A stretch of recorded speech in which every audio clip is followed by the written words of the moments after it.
একবার আল্লাহর নবী সাল্লাল্লাহু আলাইহি ওয়াসাল্লাম বনি মুস্তালিকের যুদ্ধ থেকে ফেরার সময় একটি স্থানে রাত্রি যাপন করছিলেন।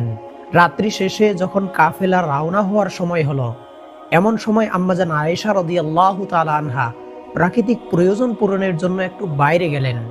যখন তিনি প্রয়োজন পূরণ শেষে সাওয়ারিতে ফিরে আসলেন, তখন দেখলেন তার গলার হার নেই।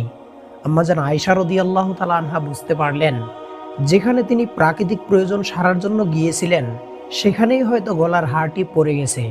তাই গলার হারটিকে তাড়াহুড়ো করে খোঁজার জন্য তিনি পুনরায় সেই স্থানে গেলেন।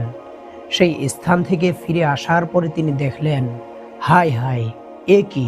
কোথায় কাফেলা, কোথায় গেল তারা? কোনো মানুষের চিহ্ন মাত্র নেই। এখন হযরত আয়েশা রাদিয়াল্লাহু তাআলা আনহা কি করবেন? একা একজন মহিলা, কি করবেন, কোথায় যাবেন তিনি কিছুই বুঝতে পারছিলেন না। কিন্তু আম্মাজান আয়েশা রাদিয়াল্লাহু তাআলা আনহা অত্যন্ত বুদ্ধিমতী মহিলা ছিলেন। তার কাছে একটি চাদর ছিল।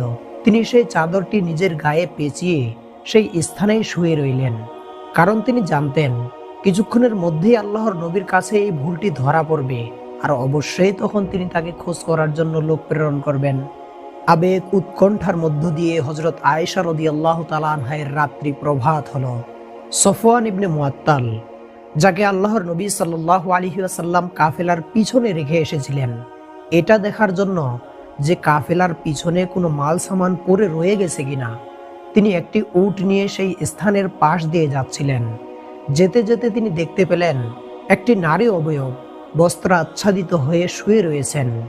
তিনি হযরত আয়েশা রাদিয়াল্লাহু তাআলা আনহাকে পর্দার আয়াত নাজিল হওয়ার পূর্বেই দেখেছিলেন, তাই তিনি তাকে চিনতেন।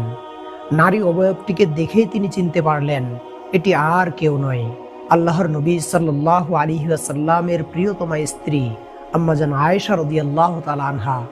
আম্মাজান আয়েশা রাদিয়াল্লাহু তাআলা আনহা এভাবে একা পড়ে রয়েছেন, এটা দেখে তিনি ইন্না লিল্লাহ পড়ে উঠলেন। সফওয়ান ইবনে মুআত্তাল এত জোরে ইন্না লিল্লাহ পড়েছিলেন যে আম্মাজান আয়েশা রাদিয়াল্লাহু তাআলা আনহা এর ঘুম ভেঙে গেল। এরপরে না আম্মাজান আয়েশা রাদিয়াল্লাহু তাআলা আনহা সফওয়ান ইবনে মুআত্তালের সঙ্গে কোনো কথা বলেছিলেন, না সফওয়ান ইবনে মুআত্তাল রাদিয়াল্লাহু তাআলা আনহু আম্মাজান আয়েশা রাদিয়াল্লাহু তাআলা আনহার সাথে কোনো কথা বলেছিলেন। তিনি শুধু এতটুকু করলেন যে তার উটটি আম্মাজান আয়েশা রাদিয়াল্লাহু তাআলা আনহা এর কাছে নিয়ে এসে বসালেন, যাতে আম্মাজান আয়েশা উটটির উপর উঠতে পারে। আর আম্মাজান আয়েশা রাদিয়াল্লাহু তাআলা আনহু বস্ত্র আচ্ছাদিত অবস্থায় সেই উটটির উপর উঠলেন। এরপর সফওয়ান ইবনে মুআত্তাল রাদিয়াল্লাহু তাআলা আনহু উটের রশি ধরে টেনে সামনে চলতে লাগলেন। মদিনার উপকণ্ঠে তারা কাফেলার সাথে মিলিত হলেন। বিবি আয়েশা রাদিয়াল্লাহু তাআলা আনহাকে এভাবে উটের উপর সাওয়ার হয়ে আসতে দেখে সকলেই বিস্ময়ে হতবাক হয়ে গেল। সকলের মনে অনেক প্রশ্নের দেখা দিল, কিন্তু সফওয়ান ইবনে মুআত্তাল রাদিয়াল্লাহু তাআলা আনহু সকলকে পুরো ঘটনাটি খুলে বললেন। এরপরে সকলেই শান্ত হয়ে গেল। ব্যাপারটা সেখানেই দফারফা হওয়ার কথা ছিল, কিন্তু না, আল্লাহর নবী সাল্লাল্লাহু আলাইহি ওয়াসাল্লামের শত্রুগণ এবং কিছু মুনাফিক এই ব্যাপারটি নিয়ে কানাঘুষা শুরু করলো। তাদের মধ্যে সর্বাগ্রে ছিল আব্দুল্লাহ ইবনে উবাই। সে একটি মজমায় একত্রিত হলো এবং লোকদের মাঝে ফিতনার বিষ ছড়ানোর জন্য বলল, আমার তো মনে হয় সফওয়ান ইবনে মুআত্তালের সাথে আয়েশার কোনো গোপন সম্পর্ক রয়েছে, আর তার সঙ্গে মিলিত হওয়ার জন্যই সে এই ফোন দিয়ে এঁটেছিল এবং কাফেলার পিছনেই রয়ে গিয়েছিল। এই কারণটি ছাড়া আয়েশার পিছনে থেকে যাওয়ার কোনো কারণই আমি দেখছি না। লোকজনের এই কথাবার্তা আল্লাহর নবী সাল্লাল্লাহু আলাইহি ওয়াসাল্লামের কর্ণকুহরে এসেও পৌঁছালো। তিনি অত্যন্ত বিচলিত হয়ে পড়লেন। আম্মাজান আয়েশা রাদিয়াল্লাহু তাআলা আনহার চরিত্রের সচ্ছলতা এবং নিষ্কলুষতা সম্পর্কে তিনি জানতেন। এই ব্যাপারে তার অন্তরে বিন্দু মাত্র সন্দেহ ছিল না। তাই বলে তিনি জনমতকে উপেক্ষা করতে পারতেন না। নিন্দুকের মুখকে তিনি কি দিয়ে বন্ধ করবেন? আরবদের চরিত্রের বৈশিষ্ট্য তার জানা ছিল। কুৎসা এবং নিন্দার হাত থেকে মুক্তি পাওয়া সেই সমাজ থেকে অনেক কঠিন ছিল। অপরের স্ত্রী হলেও একটা কথা ছিল, কিন্তু নিজের স্ত্রী বলে কথা। এখন যদি তিনি আম্মাজান আয়েশাকে নির্দ্বিধায় গ্রহণ করে নেন, তখন লোকে বলবে, ও নিজের স্ত্রী কিনা, তাই কোনো বাজ বিচার না করে গ্রহণ করে নিলেন। এই জন্য আল্লাহর নবী সাল্লাল্লাহু আলাইহি ওয়াসাল্লাম অত্যন্ত চিন্তিত হয়ে পড়লেন। এই ধরনের অভিজ্ঞতা আল্লাহর নবী সাল্লাল্লাহু আলাইহি ওয়াসাল্লামের জীবনে এই প্রথম ছিল। কত মানুষের পারিবারিক জীবন যে এই কারণে তিক্ত ও বিষাক্ত হয়ে ওঠে, কত সোনার সংসার যে পুরে ছারখার হয়ে যায়, আল্লাহর নবী সাল্লাল্লাহু আলাইহি ওয়াসাল্লাম তা হারে হারে টের পেলেন। আম্মাজান আয়েশার চরিত্রের পবিত্রতা সম্পর্কে নিশ্চিত হয়েও তিনি মানসিক দুশ্চিন্তা থেকে মুক্তি পাচ্ছিলেন না। বাইরে যে আম্মাজান আয়েশাকে নিয়ে এত কিছু রটে যাচ্ছে, আল্লাহর নবী আম্মাজান আয়েশাকে তার কিছুই জানতে দেননি। পাছে তার কোমল অন্তরে আঘাত লাগে, এজন্য তিনি তাকে একটি প্রশ্ন পর্যন্ত করেননি। শুদ্ধ চরিত্রা পুত পবিত্রা নারীর পক্ষে স্বামীর বিন্দুমাত্র সন্দেহও যে অসহনীয়। আল্লাহর নবী সাল্লাল্লাহু আলাইহি ওয়াসাল্লাম তাই বিবি আয়েশার সূক্ষ্ম অনুভূতিতে আঘাত দিয়ে তার সম্ভ্রম এবং মর্যাদার হানি করতে চাইলেন না। কিন্তু আল্লাহর নবী সাল্লাল্লাহু আলাইহি ওয়াসাল্লামের মনের অবস্থা বুদ্ধিমতী আয়েশা রাদিয়াল্লাহু তাআলা আনহার কাছে গোপন রইল না। তিনি দেখলেন আল্লাহর নবী আগের মতো তার সঙ্গে আর প্রাণ খুলে কথা বলেন না, তার সঙ্গে হাসেন না। সব সময় তিনি কেমন যেন বিমর্ষ ভাবে থাকেন, কেমন যেন একটা অন্তর বিপ্লব তার মধ্যে চলছে। এই ব্যাপারটি হযরত আয়েশা রাদিয়াল্লাহু তাআলা আনহা ধরে ফেললেন, কিন্তু তিনি বুঝতেই পারলেন না কেন আল্লাহর নবী সাল্লাল্লাহু আলাইহি ওয়াসাল্লামের মাঝে এই পরিবর্তন ঘটেছে। এই সময় একদিন রাত্রিবেলা আম্মাজান আয়েশা রাদিয়াল্লাহু তাআলা আনহা বারিরা নামক একজন দাসীর সাথে প্রাকৃতিক প্রয়োজন পূরণের জন্য বাইরে যাচ্ছিলেন। সেই যুগে আরবদের অভ্যাস ছিল প্রাকৃতিক প্রয়োজন পূরণের জন্য তারা রাতের বেলায় মরুভূমির গভীরে চলে যেতেন এবং সেখান থেকে প্রাকৃতিক প্রয়োজন পূরণ করে আবার ফিরে আসতেন। যেতে যেতে আপন ওড়নার সাথে পেঁচ খেয়ে বারিরা পড়ে গেলেন। তখন তিনি ক্রুদ্ধ স্বরে আপন পুত্র মিস্তাহ বিন উসামাকে উদ্দেশ্য করে বললেন, মিস্তাহ নিপাত যাক। আম্মাজান আয়েশা রাদিয়াল্লাহু তাআলা আনহা অত্যন্ত বিস্মিত হয়ে গেলেন। তিনি বললেন, আপন পুত্রের ব্যাপারে কেউ এভাবে অভিশাপ করে? বারিরা বললেন, তুমি জানো না এই শয়তানটা তোমার নামে কি ভীষণ কুৎসা রটনা করছে। আম্মাজান আয়েশা রাদিয়াল্লাহু তাআলা আনহা এই কথা শুনে একেবারে উৎকণ্ঠিত হয়ে পড়লেন। জিজ্ঞাসা করলেন, কি হয়েছে বারিরা? আমার নামে কুৎসা রটনা করা হচ্ছে? তখন বারিরা আম্মাজান আয়েশা রাদিয়াল্লাহু তাআলা আনহাকে সকল ঘটনা খুলে বললেন। সকল ঘটনা শুনে বজ্রাহতের ন্যায় আম্মাজান আয়েশা রাদিয়াল্লাহু তাআলা আনহা সেই স্থানে মুষড়ে পড়ে গেলেন। এবারে তিনি বুঝতে পারলেন কেন আল্লাহর নবী সাল্লাল্লাহু আলাইহি ওয়াসাল্লাম তার সঙ্গে পূর্বের মতো আর হেসে খেলে কথা বলেন না, কেন তার ভাবান্তর ঘটেছে। ঘটনার আকস্মিকতায় আম্মাজান আয়েশা রাদিয়াল্লাহু তাআলা আনহা অনেক অসুস্থ হয়ে পড়লেন।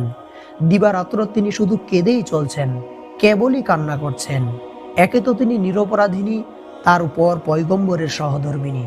এই নিদারুণ আঘাত তিনি কিভাবে সহ্য করবেন?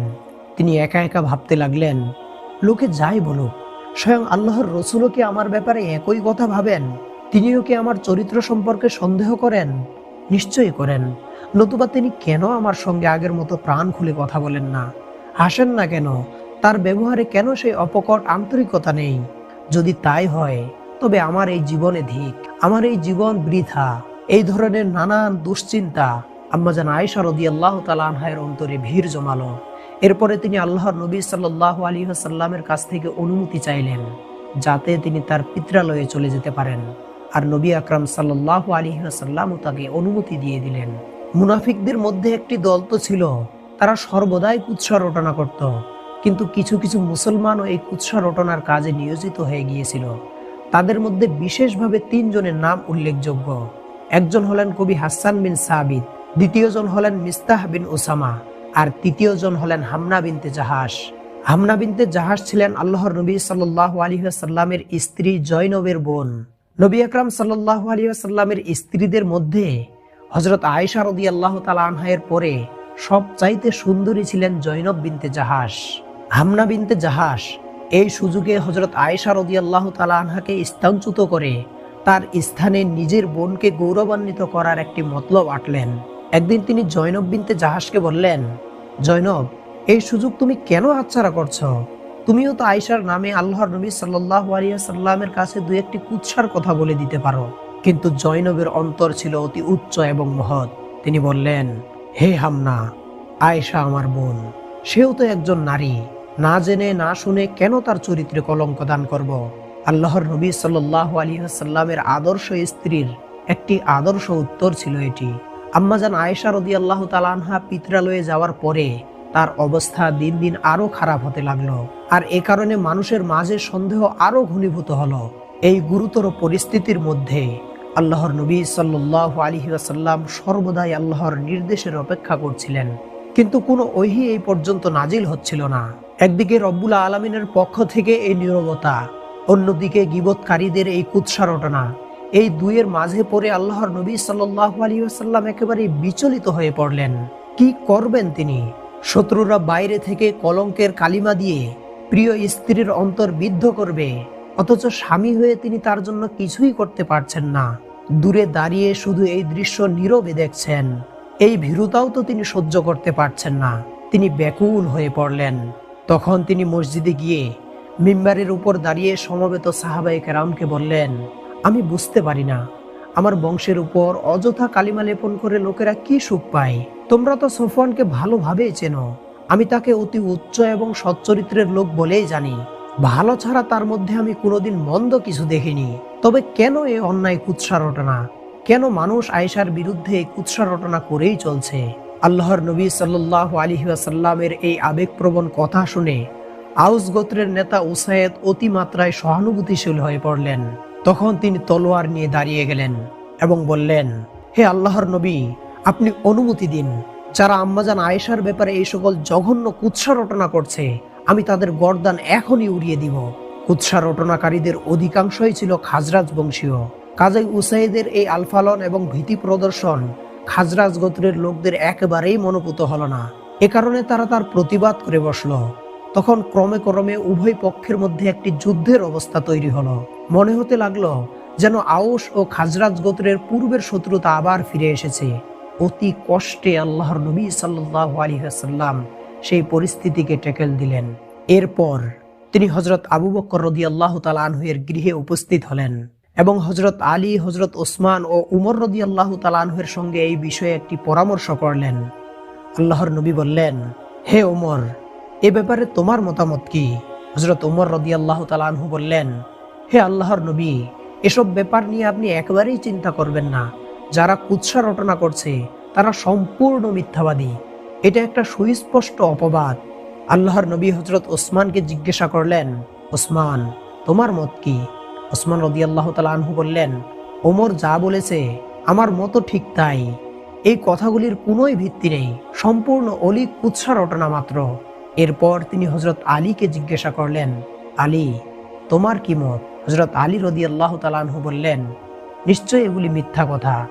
তবে হে আল্লাহর রাসূল, আপনি হযরত আয়েশা রাদিয়াল্লাহু তাআলা আনহার চরিত্রের ব্যাপারে একটু তার দাসীর কাছ থেকে জেনে নিন। তৎক্ষণাৎ আম্মাজান আয়েশা রাদিয়াল্লাহু তাআলা আনহার দাসী বারিরাকে ডাকা হলো। দাসী বলল, আম্মাজান আয়েশার চরিত্রে আমি কোনো দিন কোনো ত্রুটি দেখিনি। তবে এতটুকু দেখেছি, ময়দার খামির করে আমি তাকে রেখে বাইরে গিয়েছিলাম, কিন্তু আয়েশা ঘুমিয়ে পড়েছিলেন এবং সেই সুযোগে কয়েকটি বকরি এসে আটা খেয়ে ফেলেছিল। আমার চোখে তার এটি একমাত্র দোষ ছিল। অবশেষে আল্লাহর নবী সাল্লাল্লাহু আলাইহি ওয়াসাল্লাম আম্মাজান আয়েশা রাদিয়াল্লাহু তাআলা আনহার গৃহে উপস্থিত হলেন। কাঁদতে কাঁদতে আয়েশা রাদিয়াল্লাহু তাআলা আনহা একেবারে শুকিয়ে গিয়েছিলেন। তার আম্মাজান তাকে শুধু এই বলে সান্ত্বনা দিতেন, মা, কেঁদো না, আল্লাহর উপর সবর করে থাকো, অবশ্যই তিনি তোমাকে সাহায্য করবেন। কুসুমের অন্তরে কীট প্রবেশ করলে যেমন তা শুকিয়ে যায়, দুশ্চিন্তায় আম্মাজান আয়েশা রাদিয়াল্লাহু তাআলা আনহু তেমন শুকিয়ে গিয়েছিলেন। অবশেষে আল্লাহর নবী সাল্লাল্লাহু আলাইহি ওয়াসাল্লাম আম্মাজান আয়েশা রাদিয়াল্লাহু তাআলা আনহার গৃহে প্রবেশ করলেন এবং তাকে বললেন, আয়েশা, লোকে তোমার ব্যাপারে যা বলছে অবশ্যই তুমি তা শুনেছ। যদি এই ব্যাপারে তুমি কোনরূপ দোষী হয়ে থাকো, তাহলে আল্লাহ রাব্বুল আলামিনের দরবারে তওবা করো, তিনি তোমাকে ক্ষমা করে দিবেন, কারণ তিনি অনেক ক্ষমাশীল। আম্মাজান আয়েশা রাদিয়াল্লাহু তাআলা আনহা নবী আকরাম সাল্লাল্লাহু আলাইহি ওয়াসাল্লামের মুখ থেকে এই কথা শুনে অনেক বেশি ব্যথিত হলেন। এই কথার অন্তরালে যে একটা সন্দেহের কালো ছায়া লুকিয়ে আছে, আয়েশা রাদিয়াল্লাহু তাআলা আনহার তা বুঝতে বাকি রইল না। তিনি দেখলেন স্বামীর মনেও সন্দেহ জেগেছে, তাই তিনি একেবারে হতবুদ্ধি হয়ে পড়লেন। ক্রোধে এবং বেদনায় তার মুখ দিয়ে আর কোনো কথাই বের হলো না। মাতা পিতাকে ডেকে তিনি অতি কষ্টে বললেন, আপনারা উত্তর দিন না। কিন্তু আবু বকর রাদিয়াল্লাহু তাআলা আনহু এবং তার স্ত্রীও বিষণ্ণ মুখে নীরব রইলেন। কি বা বলবেন তারা? তখন বাধ্য হয়ে আয়েশা রাদিয়াল্লাহু তাআলা আনহা বললেন, হে আল্লাহর রাসূল, আমি ভালো করে কোরআন শরীফ পড়ি নাই, আমি ছেলে মানুষ, আমার জ্ঞানও এখনো পরিপক্ক হয়নি, তবে আমি আপনার কথার তাৎপর্য পরিষ্কার বুঝতে পারছি। আল্লাহর কসম করে বলছি, এই ব্যাপারে আমি আল্লাহর কাছে অনুতপ্ত হয়ে ক্ষমা চাইব না, কারণ আমি কোনো দোষ করিনি। তাহলে কেন আমি আল্লাহর দরবারে ক্ষমা চাইব? দোষ করে দোষ অস্বীকার করা যেমন অন্যায়, দোষ না করে দোষ স্বীকার করাও তেমনই অন্যায়। এতে আমি মিথ্যাবাদিনী হব, কারণ আমার আল্লাহ জানেন আমি সম্পূর্ণ নির্দোষ। প্রক্ষান্তরে এভাবে ক্ষমা চাইলে লোকের নিকট আমার মর্যাদা বাড়বে না। সকলে মনে করবে আমি সত্যিই দোষ করেছি, পরে ক্ষমা চেয়ে রেহাই পেয়েছি। আবার যদি বলি যে আমি মোটেও দোষ করিনি, তাহলেও কেউ বিশ্বাস করবে না। কাজেই এখন আমি সম্পূর্ণ নিরুপায় এবং নিঃসহায়। একমাত্র আমার রব্বুল আলামিনই আমার সাহায্যকারী। আমি কিছুই বলতে চাই না। হযরত ইউসুফ আলাইহিস সালামের পিতা বিপদে পড়ে যে কথা বলেছিলেন, আমি শুধু সেই কথাই বলতে চাই। ফাসাবরুন জামিল ওয়াল্লাহুল মুস্তাআনু আলা মা তাসিফুন। এই কথাগুলি যেন অন্তরের কোন অতল গহীন থেকে গৈরিক নিঃস্রাবের মতো ছুটে বের হতে লাগলো। কি তার তেজ, কি তার প্রচন্ড গতি, কি তার অনুপম ভঙ্গিমা! এই তেজদীপ্ত উত্তর শুনে আল্লাহর নবী সাল্লাল্লাহু আলাইহি ওয়াসাল্লাম মুগ্ধ হলেন। এরপর তিনি আর কোনো কথা বলতে পারলেন না। এই সময় ওহী নাজিল হওয়ার সমস্ত লক্ষণ আল্লাহর নবী সাল্লাল্লাহু আলাইহি ওয়াসাল্লামের মাঝে প্রকাশ পেল। তাড়াতাড়ি তিনি শুয়ে পড়লেন। সকলেই তাকে বস্ত্রাচ্ছাদিত করে দিলেন। আল্লাহর নবী সাল্লাল্লাহু আলাইহি ওয়াসাল্লামের উপর ওহী নাজিল হচ্ছে, এটা দেখে হযরত আবু বকর রাদিয়াল্লাহু তাআলা আনহু এবং তার স্ত্রী অতিমাত্রায় উদ্বিগ্ন হয়ে পড়লেন।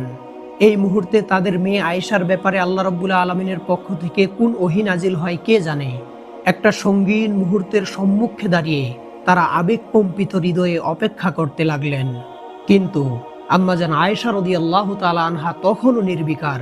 তার মনে কোনো ভয় নেই, কোনো সন্দেহ নেই। আল্লাহ রাব্বুল আলামিন যে তাকে কোনোভাবেই অপদস্থ করবেন না, এই স্থির বিশ্বাসে তিনি নির্ভীক ও অটল। কিছুক্ষণের মধ্যে আল্লাহর নবী সাল্লাল্লাহু আলাইহি ওয়াসাল্লাম আবার স্বাভাবিক অবস্থায় ফিরে আসলেন এবং বললেন, আয়েশা, তোমার জন্য সুসংবাদ, আল্লাহ তোমাকে সম্পূর্ণ নির্দোষ ঘোষণা করেছেন। তখন আবু বকর রাদিয়াল্লাহু তাআলা আনহু এবং তার স্ত্রীর আনন্দ আর দেখে কে। তারা আনন্দে অধীর হয়ে হযরত আয়েশা রাদিয়াল্লাহু তাআলা আনহাকে বললেন, আয়েশা, যাও যাও, আল্লাহর নবী সাল্লাল্লাহু আলাইহি ওয়াসাল্লামের শুকরিয়া করো।